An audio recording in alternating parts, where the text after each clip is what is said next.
Okay, well, hello everyone, and welcome again from wherever you're tuning in from around the world for season 3, episode 6 now of our seminar series, co-organized by myself here at the University of Queensland and our partners at the State University of Sao Paulo in Brazil, UNESP, for our international perspectives on corpus technology for language learning online seminar series.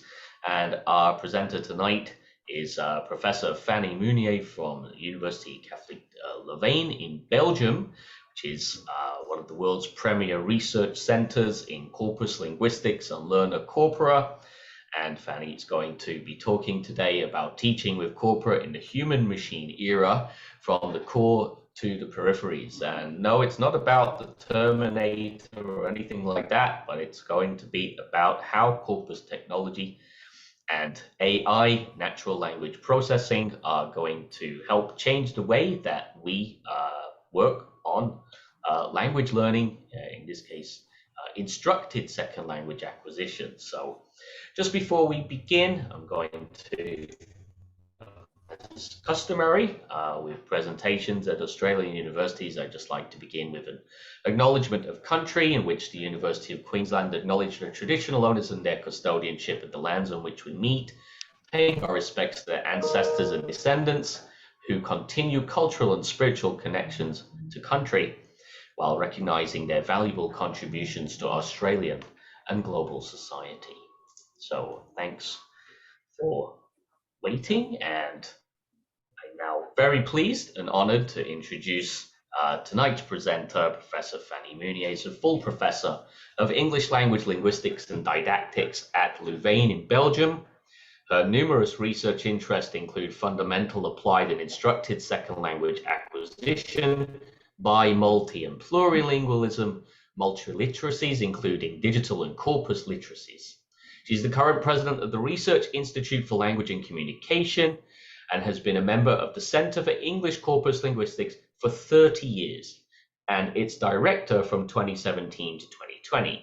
She's also the co-founder and co-spokesperson of the recently founded TAAMM research group that is teaching and acquiring multilingualism and multiliteracies at Louvain, and has been active in pre- and in-service teacher training since the year 2000. So it's my great pleasure to introduce Fanny. And Fanny, I'm going to stop sharing my screen now, and the floor is yours.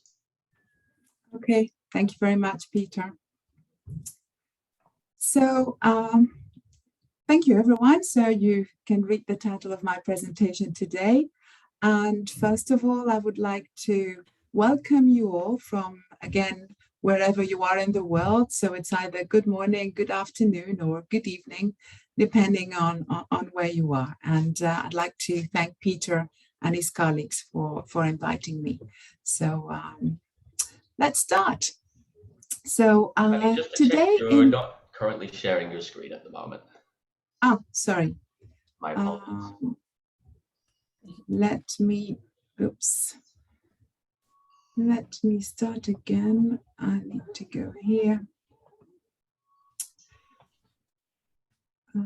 Up. Okay. Can you see it now? Yeah, we are all good. Thank you. Yeah? Okay. So I just wanted to say again, welcome to everyone. This was the first slide, wherever you are in the world. And now let's start. So I'll just move this window. So please excuse me if I don't sort of look at you, but I'm looking at two screens at the same time.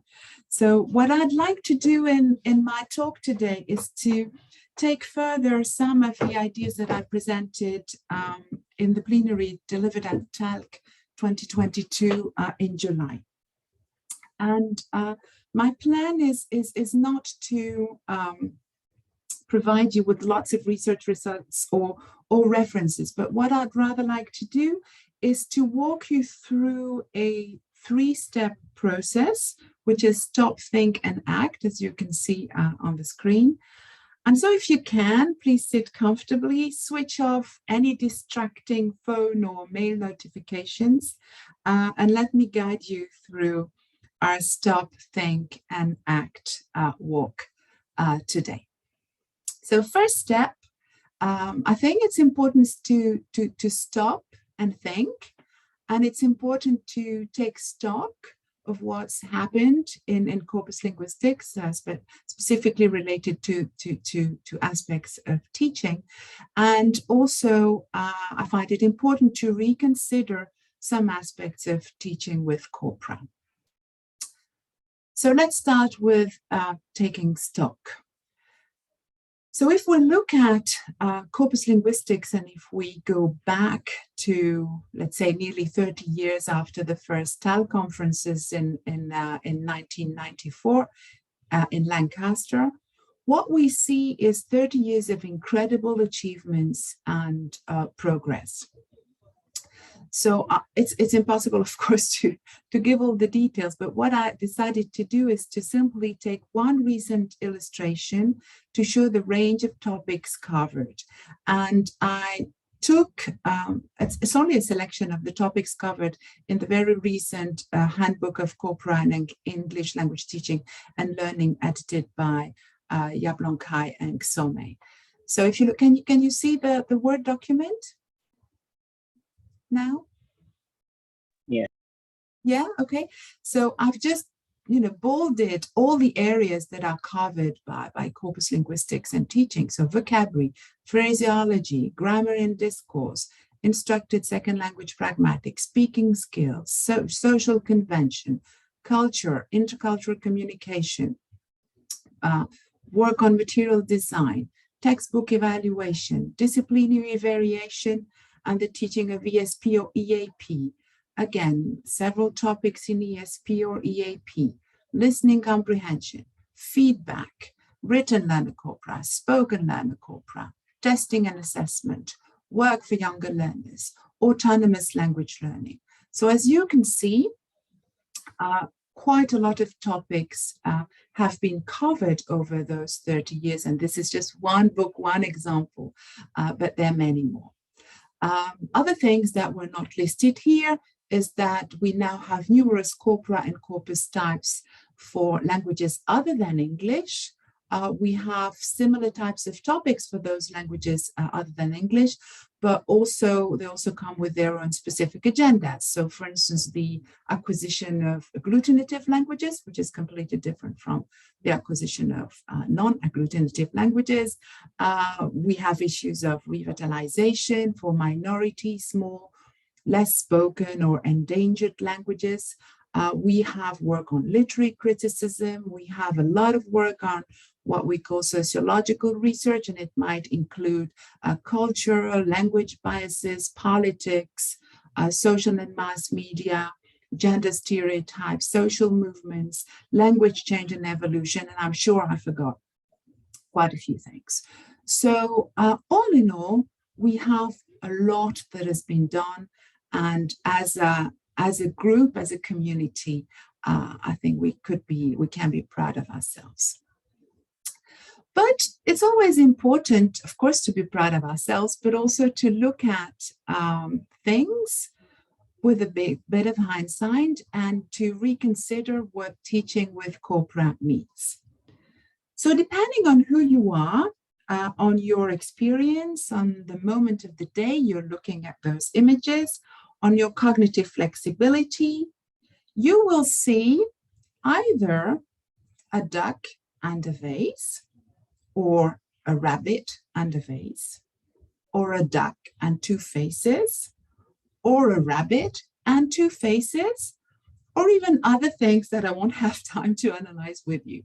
So really depending on how you look at things, so let's do it with the rabbit and the duck. So if you start looking here and see the nose of the rabbit and its eyes and its ears, you see the rabbit. But if you start looking here, you see the beak, and then the nice shape of the duck and the eye of the duck. And many of you will recognize Rubin's face. So if you look at the black, you see the vase. If you look at the white, then you see the faces. So I took those images to simply to hint at the fact that we may look at things differently depending on what our aims are and who we are. Sorry. So what does that mean, teaching with corpora? So the title of my talk was pretty generic. But when we teach with corpora, To whom do we teach? What for? What is our teaching based on? What are the identified needs, or have the needs been identified? What are the learning outcomes that we are aiming to reach? Are those learning outcomes assessed one way or another? Is our teaching constructively aligned with or in the curriculum? So those are, to me, essential questions.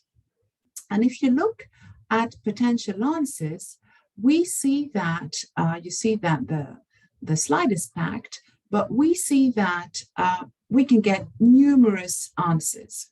So you can teach kids with Corpora, teenagers, university graduates, postgrads. What for? For language awareness raising activities, for vocabulary acquisition, for autonomous learning, and each time you see ... based on which identified needs. Is it the corpus linguist who sees values in the tools and the findings made for others? Like, and who are those others? Are they students? Are they learners? Are they teachers? Are they readers of journals in linguistic education or sociology? Or is it based on actual learners' needs that have been voiced by the learners themselves, or actual teachers' needs that have been collected and taken into account? For which learning outcomes? Well, I must say that's not always clearly identified in publications. And are those learning outcomes assessed? Is there a pre-test, an immediate or a delayed post-test? I'd say not often enough. And perhaps one of the things that I've most often commented on is their constructive alignment in or with the curriculum. Because sometimes we see that the learning outcome which is presented in the paper is not in line with the task which is proposed, or is not in line with the test. So for instance, language awareness is put as what we aim to achieve, but then the test is a vocabulary retention test. So we're not, it's not aligned at all. And sometimes it's, this constructive alignment is completely disregarded. And I'll tell you about the hands-up challenge at TALC. So those who were at TALC and who are present today can testify. There were over 100 people in the room, and I said, okay, who among you recommends the use of Corpora for, teenagers or kids or other than university students? And almost all the hands went up. And then I asked the following question. I said, who among you spent at least 5 hours, so 5, not even a full day, in a school recently? And I think I got 4 hands up. So, and to me, that's problematic. And it shows that this constructive alignment with the curriculum is often too poor.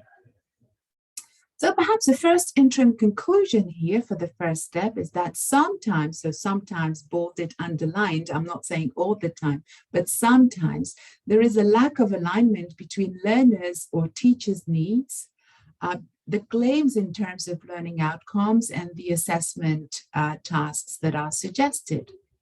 Sometimes also generic statements are made in papers, statements like, Corpora should be used more often by teachers, or teachers should be trained to use Corpora.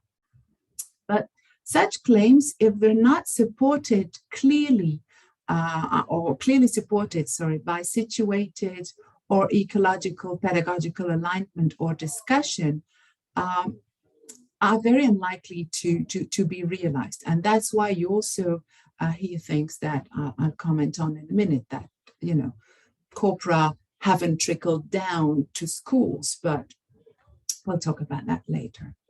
And at times, the fact that there is a lack of alignment, or that generic statements are being made without being supported, this gives what I call a first you jump, then you get wings attitudes, which is not to be recommended in real life.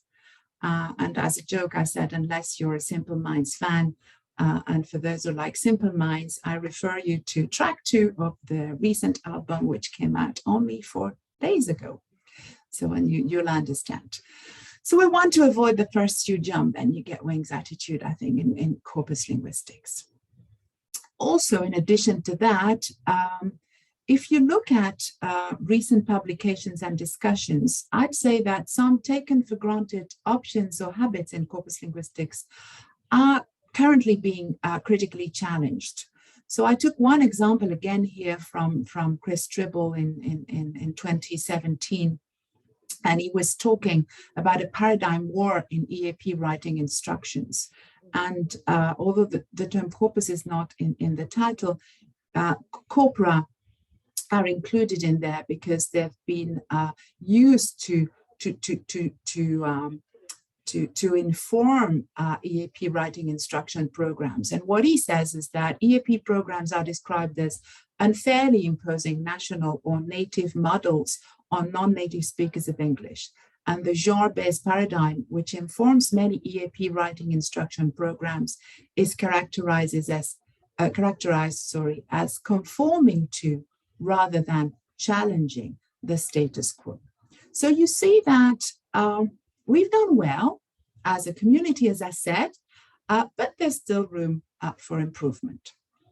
So that's for this taking stock part.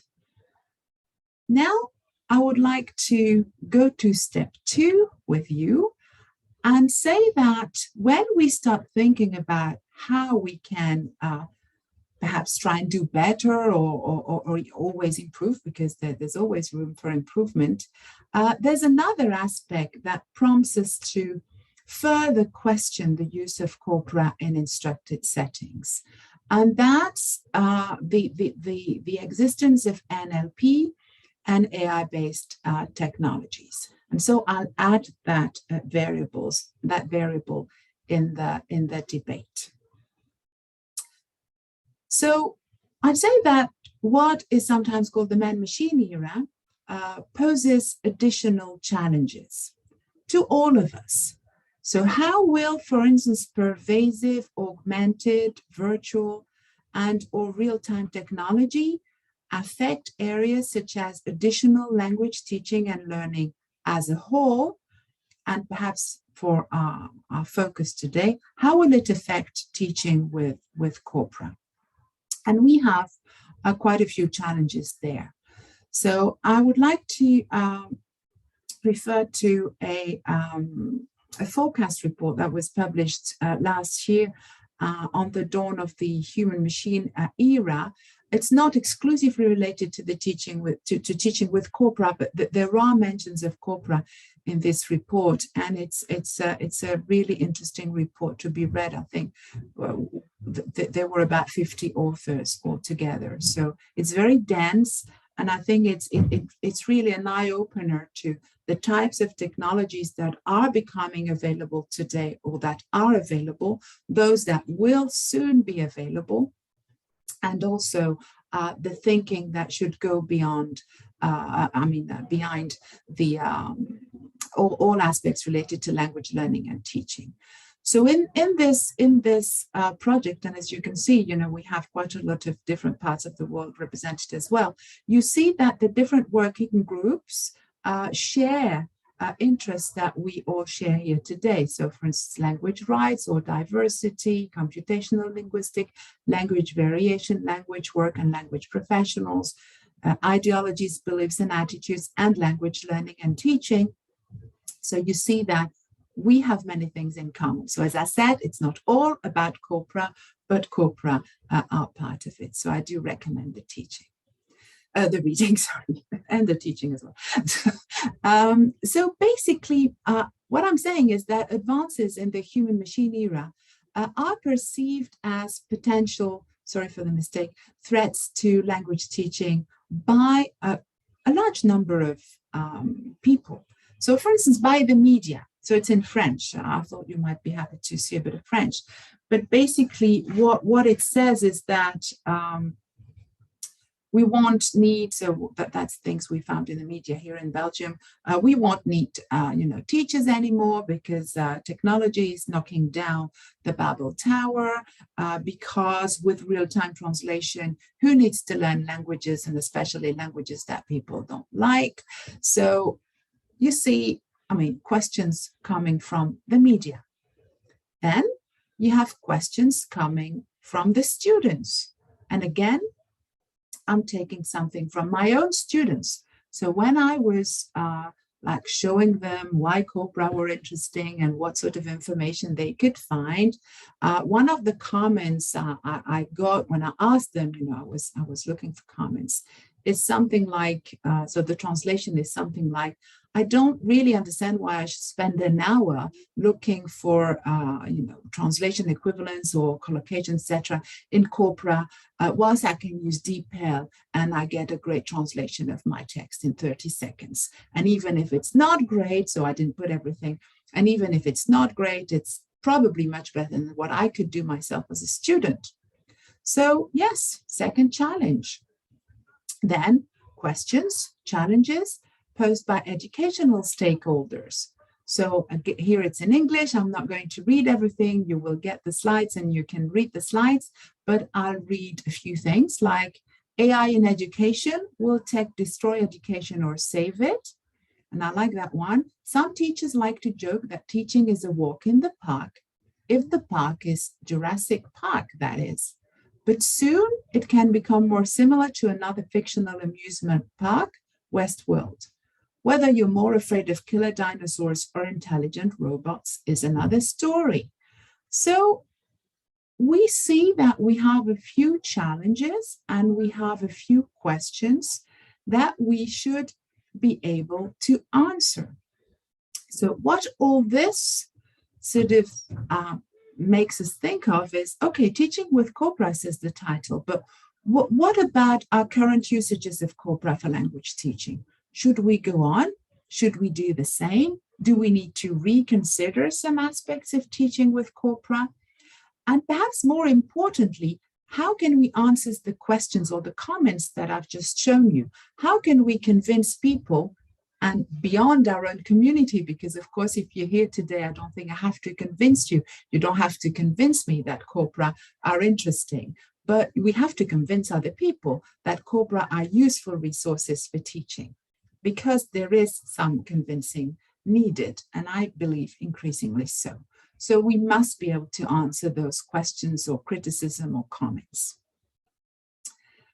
So now I think we can go to step 3, and perhaps we need to get out of our comfort zone and act.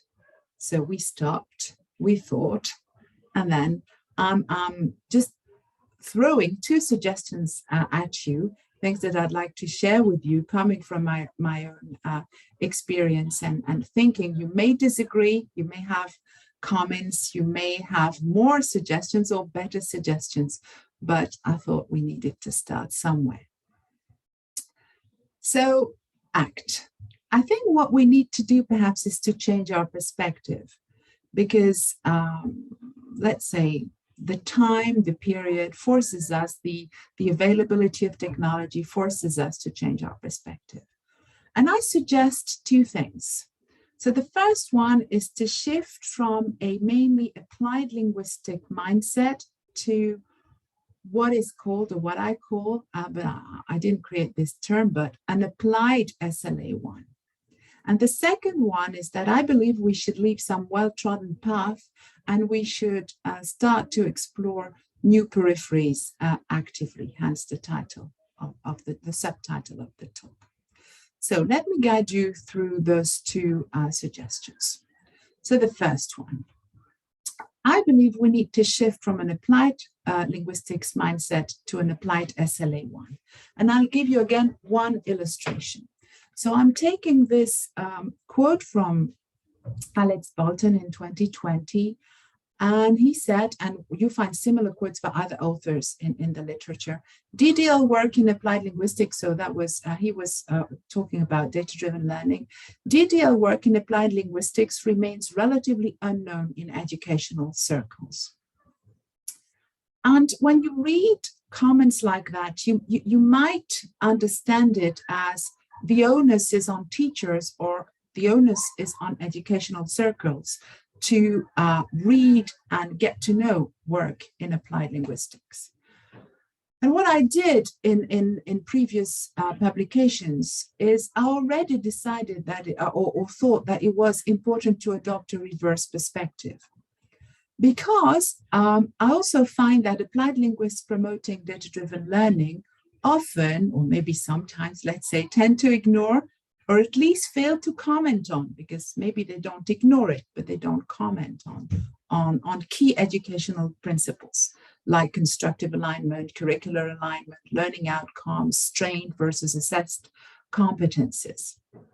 And so if applied linguists don't do that, I'd say, well, it's quite normal and their work is unknown in educational circles, because those things are what matters to educational circles. And I've taken extreme examples, but I'm sure you can find more than just one.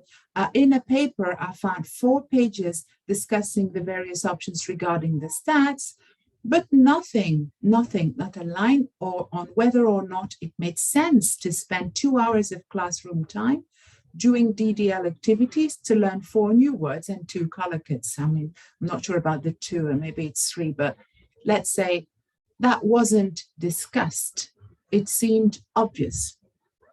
And let me tell you, as a specialist in education, that is not obvious that it is interesting to spend 2 hours to learn 4 new words and 2 collocates for each, okay? So another illustration with typical comments when people like me, for instance, comment on the lack of pedagogical alignment or the lack of an ecological classroom approach. Some people say, well, you cannot say that. You cannot say that I'm not interested in pedagogy because I'm an applied linguist. Okay? And I say, yes, okay, but applied linguistics and applied SLA are 2 different constructs. And let me try to explain. So, first of all, I'd say that applied linguistics does include aspects related to real-world relevance. So I'm not saying that people who consider themselves as applied linguists do not care about real-world relevance. And I just took this this morning from the Applied Linguistic Journal. So I just wanted to have a look. And it says Applied Linguistics, so on the website, so immediately when you open it, publishes research into language with relevance to real-world issues. So yes, there is relevance to real-world issues, but there's a but. Because if you read one of the latest article in the August issue, you will see that you have an article entitled "Who is my research for? Researcher perceptions of the research-practice relationship."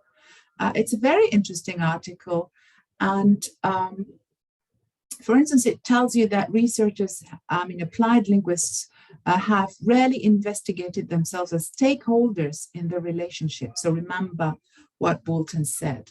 And also what it shows is that, so they're using stats, etc., but that L2 teaching experience, pre-service teacher training experience, and institutional rewards positively predicted researchers' perceptions of L2 practice. And the authors argue that it's largely researchers' responsibility to facilitate the research practice dialogue.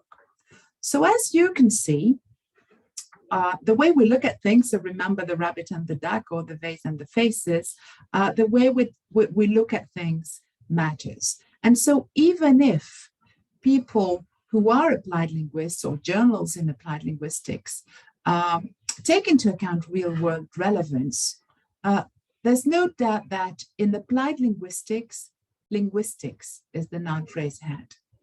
And again, think about the previous slide and see how researchers in applied linguistics often perceive their agency, and more often than not, their lack of agency in terms of real-world relevance. So what I'm saying is that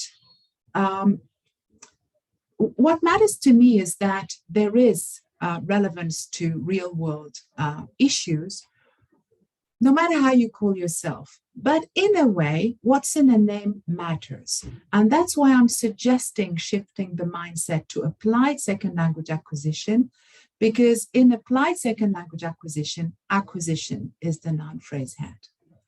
And this term does not come from me, but Han used it in 2016 in an article entitled Reimagine SLA or an Expanded SLA. And she said that it was important to address gaps in current SLA research. And also, by the way, many people also mention sometimes the lack of connection between SLA research and corpus linguistics. So, but that's another story. That could be another talk. But so we need to address gaps in current SLA research resulting from, and she mentioned what she called persistent narrowness seen in the design scope of individual studies. And I guess this is even more true now than it was 6 years ago, because the world is becoming increasingly multilingual and plurilingual. And some of the SLA, like fundamental SLA studies, control the group so much that the real world relevance is somehow disappearing. And also she mentions the tendency towards isolation. And one thing I liked the way she put it, she said the yawning distance from the real world.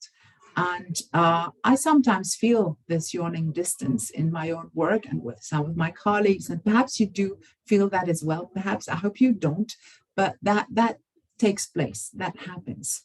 And so what she does is that she proposes 3 subfields which would be differentially accountable to context and real world reference, but which would be equally valid sources of knowledge on SLA, and which would ideally collaborate or cooperate. So she suggests 3 terms. So fundamental SLA, which is focusing on issues and phenomena that are unique to SLA, with little regard for how the insights and finding would translate into practical ideas and solutions. And that's okay. I mean, you can do FSLA, and that's perfectly okay. Then she suggests instructed SLA, where you carry out experimental work, formulating and testing hypotheses related to pedagogical intervention, but without being overly concerned with the ecological validity. And that's okay too. You can only do instructed SLA, no problem. It's just equally valid.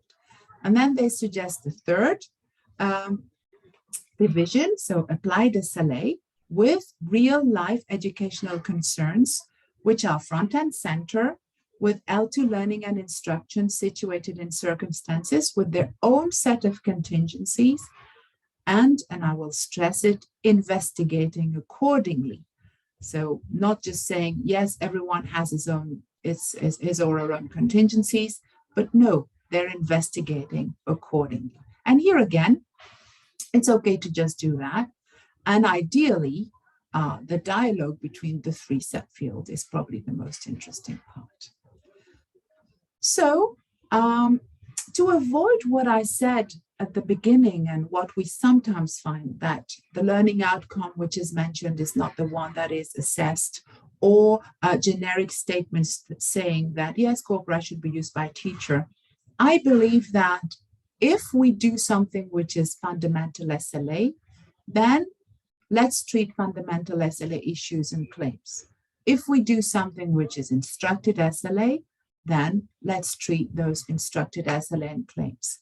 But if we claim applied relevance, then we can use ASLA as a term, but then those ASLA issues and claims must be central, and hopefully, ideally informed by fundamental and instructed SLA.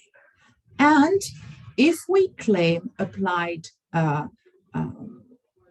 perspectives for our research, I believe that active and on-site ecological teacher-researcher collaboration is essential. Otherwise, we can go on for 20 years reading teachers don't use Corpora enough. So we need to persuade them. We need to let them know why it's important, and we need to listen to them. Will it help you? What do you need? What do your learners need? Can we offer something? So it should be a dialogue and not simply a statement that it should be useful. for teachers or for learners. So all in all, applied second language acquisition is now an existing term with a clear definition, and it's putting real life educational concerns front and center. And I think we should try and adopt this mindset if we want to see our results, our corpora, our suggestions trickling down to teaching circles and for the benefit of learners. So that's my first act. Action 2, I suggest thinking about the periphery and the heart of the language, and to leave some what I call well-trodden path and actively explore new peripheries. The idea of the heart and the periphery came to me when I was reading one paper by Nick Ellis, which he published in 2008, and it was in a preface from a book by Sylviane and myself on phraseology in language learning and teaching. And basically what it said, sorry, they're doing works in the building, is that corpora and natural language processing have been instrumental in helping, this is my summary, but machines access the heart of the language. Because what we often do with corpora is there's been a lot of work on patterns, schemas, constructions, prototypicality, frequencies, text types. So now we have that knowledge, I'd say, or we know how to get to that knowledge. So we've been very instrumental getting to the heart of the language in terms of the things that are listed here. But my take is that some, what I call them treasures, because I believe they are treasures, some treasures that are present in corpora have perhaps been neglected. So we haven't spent a lot of time as a community focusing on idiosyncrasies. We've preferred patterns. We haven't spent a lot of time focusing on content, and there's so much content in corpora. There is some work on speech acts, but not that much. There is some work on language awareness, but I'd say not so much work on issues that go beyond the typical lexical and grammatical foci that are addressed in mainstream data-driven learning activities. And to me, what I find sad is that we rarely exploit the complete texts, a set of corpora. Because if you look at concordance lines, they're often short, decontextualized, and we miss out on the fact that we have complete texts. So my second action, so what I recommend, is that we humans, linguists, teachers, should occupy and take care of those peripheries, because those peripheries are largely inaccessible to technology, even in our tech-saturated world. And I'd like to prompt us to, let's think HOTS, and I'm using that in reference to higher order thinking skills as described by Krathwohl when he revised Bloom's taxonomy. So, few suggestions. How can we think HOTS? So LOTS are lower order thinking skills and HOTS are higher order thinking skills. And I think that machines can do the LOTS quite well, probably much better than we can.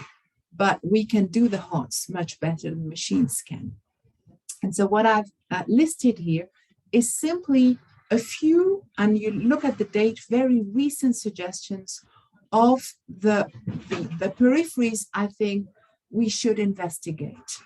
So for instance, I'm referring to Anna Frankenberg-Garcia and the work she's doing corpus-driven lexical analysis of machine translation and human translation, and she's comparing the two to unveil fascinating discourse features that set those two types of translations apart.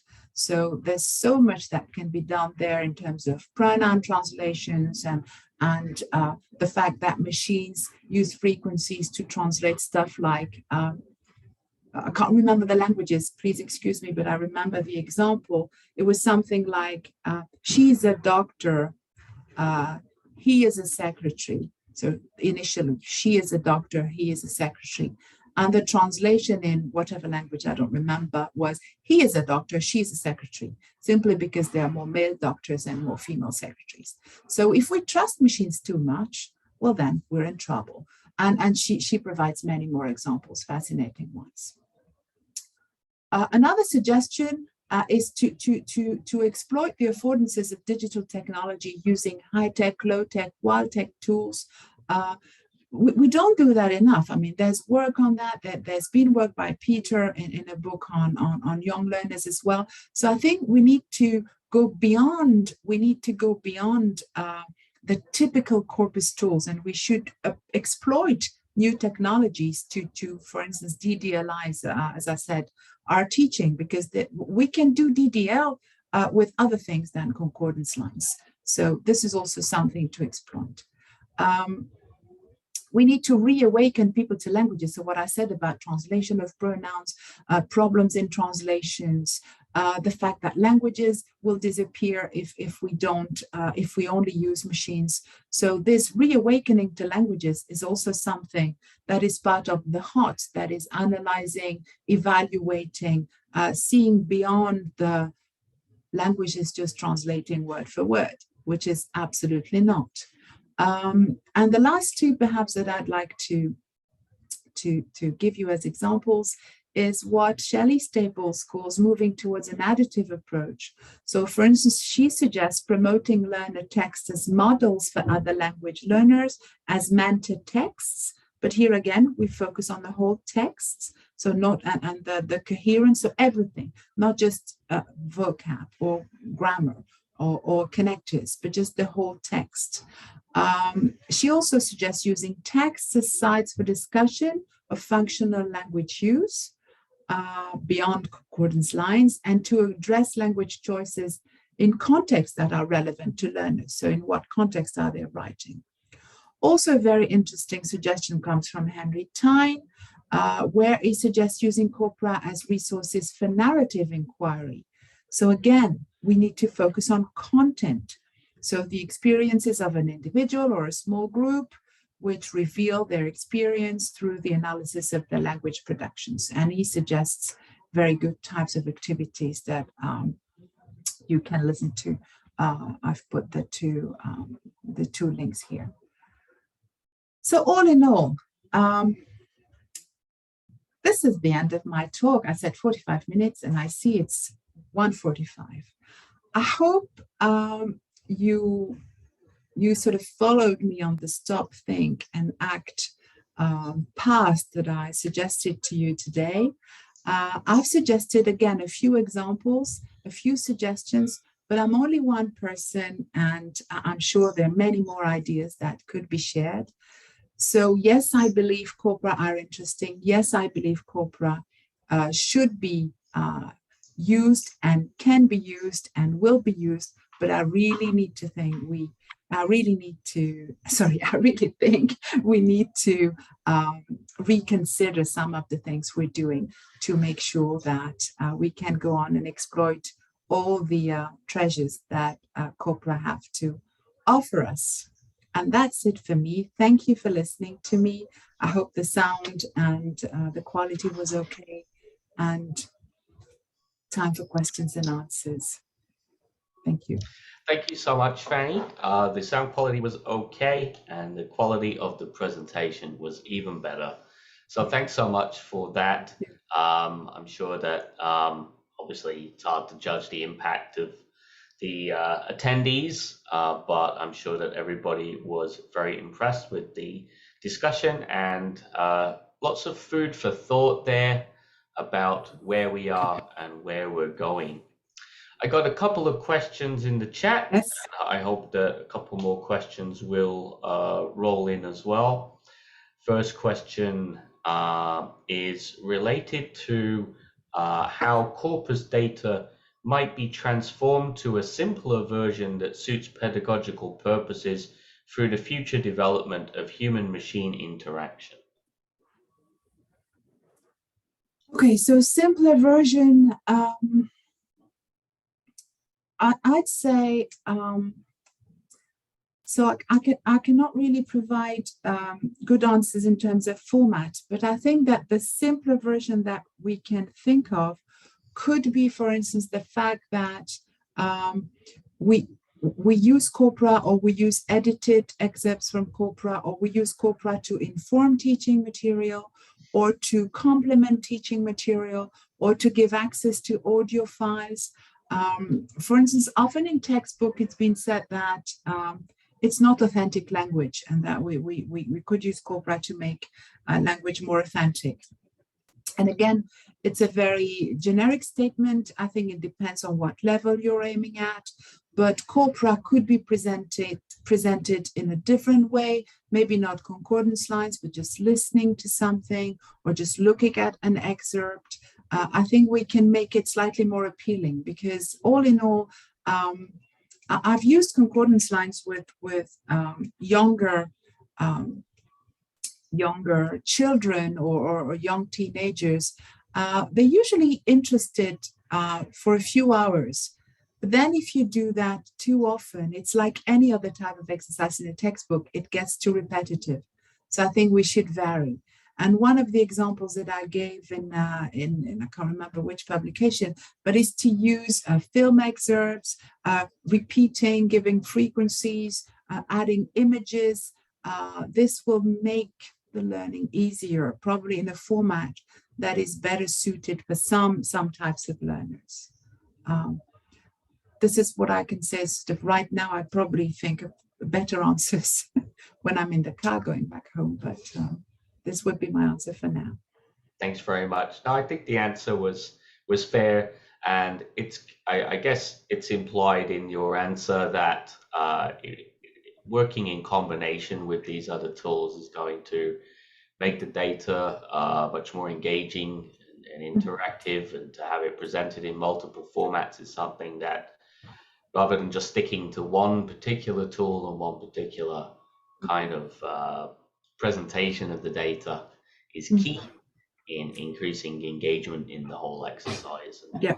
I also take your point about the need for applied linguists to enter the classroom and to actually be in with the teachers. This is very similar to the work that I'm doing at the moment, where I will go in and work with the teachers and ask them what they need and what they want to do. So having that is a really interesting perspective, and it is a shame that at the talk conference that you didn't get so many hands raised for that one. Maybe they didn't dare. Maybe they were not listening to me, and many more hands would have come up. I'm sure that's not the case. Okay, I've got a question here from Hannah, and she asks, or he asks, I'm unsure, what is the role of editors and reviewers in acknowledging the differences between FSLA, ISLA, and especially ASLA? And I have to say that ASLA is a new term for me for tonight. It's not a term that I've heard before. They go on to ask, for example, if a paper or study is clearly within ASLA, but is seen through the perspective of FSLA or ISLA, it may be perceived as inadequate or not robust enough. What are your thoughts on this? Yes, thank you for the question. So I think so I discovered this the paper by hand like 3 years ago, and since then reading it helped me conceptualize things probably in a better way. And having those 3 fields, so you can subfields, let's say, can help you basically see the alignment. So if something is conceptualized as an ASLA, but then refers to FSLA, and the links are not clear, and the connections between the two are a bit loose or post hoc, then of course it may not sound robust or look robust. And I think it should be said to to the people who presented the article. But one thing that I'd like to say, and that I find important, is that sometimes what troubles me is that some aspects are considered as, how shall I put it, rigorous in terms of methodology. Like stats are considered as rigorous in terms of methodology. But what is missing sometimes is all the educational aspects that are just as rigorous in terms of methodology, but that perhaps editors don't pay enough attention to. So what I would say is that, of course, you need rigor, but methodological rigor is not only valid for quantitative studies or for quantitative aspects. So if you look at books dealing with research methods in education, there is methodological rigor in qualitative studies, in curricular studies, but those are often left undiscussed or they're not commented on. So what I would say is that methodological rigor is essential. If it's not there, it should be commented on, but methodological rigor is not only quantitative. And so this is what I'd say. Thank you. Yeah, I'd agree with that. It takes me back to a grant application I wrote once and I submitted, and it involved, quite detailed explanation of how the teaching would work with the Corpora and what we would do. And then the comments I got back was like, well, so what's the method? It's like, that was the method. Yeah, exactly. The pedagogy was what that was the experimental procedure. Yes, they just couldn't see that, right? So it's very frustrating. I've heard comments, and I think that I think people should be made aware of that, and editors and reviewers, and probably it's habits as well. They look for a certain number of things, but they should also look for other aspects. I've had comments like, this is not research, this is teaching. Yeah, I've had that. It made me mad because, teaching can also be research-based, but so that's what I'd say. Okay, I've got a question from Natalia, who asks, this person in their postdoc considered English as a mediator of human-machine communication. Do you consider language as a mediator or rather as learning content? Yes, I do consider language as a mediator. And that's why I believe so much in languaging. So like working with the language. So language is certainly not just a formal aspect, or it's much more than just a disciplinary, like you've got math and you've got languages and you've got French and you've got sciences. I think languages is so much more than that. So yes, it is a mediator, and an important one. And if you look at the revisions of frameworks like the Common European Framework and similar frameworks, this notion of mediation and of plurilingualism are central, and of languaging are really central. So yes, it's a mediator, definitely. And if this mediation can be done by machines, sometimes it's great, because machines can be, automated translation can be wonderful, can help people. And so I'm not saying they're not okay, they're just great, but they're not sufficient. So if the mediation can be done by a human, or by a human who can use machines and knows the limits, then it's probably ideal. So yeah. So also I wanted to say it's not.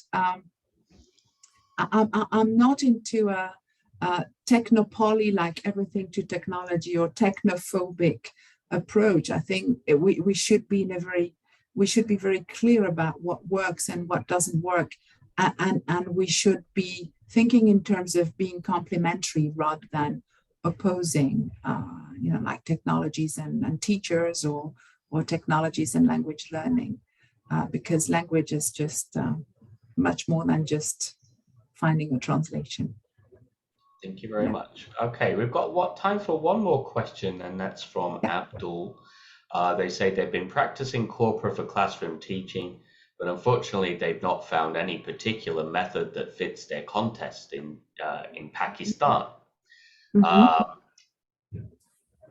would you recommend a particular framework, or do I need to, how do I deal with the issue of developing a framework along which he can introduce Corpora into classroom teaching in his context?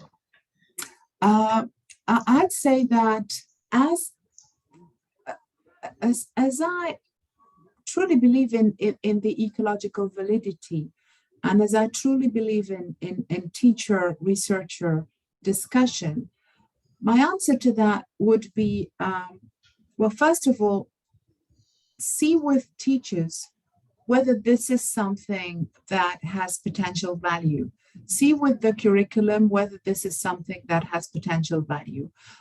If, for instance, the curriculum recommends thinking about the language, using higher order thinking skills, trying to being aware about what's happening, some sort of explicitness about how language is used and formed, then there must be one way. Maybe not traditional concordance lines, but there must be ways of having, let's say, a usage-based approach, corpus-based approach to language learning, one way or another. If it's not at all part of the ecology of where Abdul, I think it is working, then maybe two options. Either you say, well, it's not part of it and I'm not doing it, or you say it's not part of it and I believe it should be part of it. And then there is a lot of convincing work to be done before you start doing it. So you have to tell people, look, this is what Corpora can bring. This is the added value. And not take for granted that because you think it's interesting, teachers will find it interesting. So I think start with the discussion and then the convincing perhaps, and then there will be a way, I'm sure. Thanks. Very sage advice. And I think that's something that we should all be working towards, whether this is your first time thinking about using Corpora in your practice or whether you've been using this for years already, definitely. So thanks again to Fanny for going through and delivering tonight's talk, and for providing really detailed and clear answers to the questions that have come through. It's always really very much appreciated. I'm just going to spend a second here to discuss our next talk, which will be on a Thursday. So note the change of day. This time we're going on Thursday the 3rd, and we have Professor Eric Friginal from the Hong Kong Polytechnic University is going to be talking about using Corpora for English for learning professional communication, focusing on aeronautical English, so the English that is used by pilots and air traffic control for communication. And I've been following his work in this area for some time now. So do look forward to that. But in the meantime, let's thank again our speaker for today. The recording will be made available at some point tomorrow, I expect, given the late hour now here in Brisbane. But otherwise, thanks for tuning in, everyone. We got to, I think, 111 participants at the last check. So there's a great deal of support and interest in your talk and presentation. So for that, we thank you very much. But otherwise, everybody, we will see you next week, hopefully, as many of you as possible, for our next episode in our seminar series. Thanks, everybody. We're going to close the room here and stay in touch. Thanks so much, Fanny. Bye. Thanks a lot. Thank you. Bye-bye. Bye.